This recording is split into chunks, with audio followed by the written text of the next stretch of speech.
more, we can cross to Ukraine and speak to our correspondent, Gulliver Cragg. Gulliver, Ukraine is reporting damage from Tuesday's strikes, but have there been ongoing intense attacks on civilian areas like we were seeing on Monday? Well, it seems as though on Tuesday the attacks were a little bit less intense than they were on Monday, when some 83 rockets were fired at Ukraine. On Tuesday, the greater part of the rockets that were fired, according to the spokesman for Ukraine's air defense systems, were actually shot down by Ukraine's aerial defense systems, which is one reason why President Volodymyr Zelensky is calling for the country to receive more of those as quickly as possible, because they clearly are effective in the places where Ukraine has got them.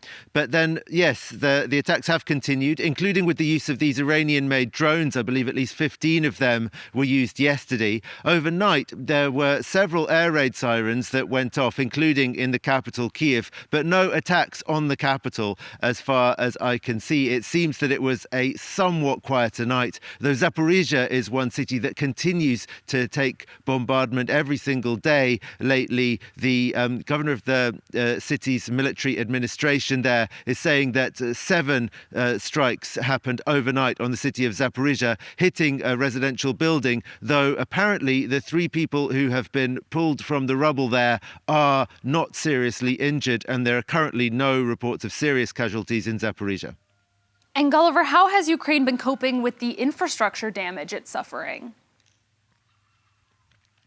Well, the main problem at the moment is electricity supply. Power stations and other elements of the electricity infrastructure across the country were hit, and in several regions there are still power cuts, and there is also some kind of electricity rationing going on, particularly in Kyiv region, where there's now a timetable where they're saying when your electricity is going to be cut off, I think for periods of 4 hours on, 4 hours off. That's not happening in Vinnytsia region, where I am now, but the governor of the region appealed to residents of this region to use as little electricity as possible so they would not have to apply rationing measures. Actually, just yesterday, one major power station in Vinnytsia region was hit. That's just one example of many strikes on such facilities around the country.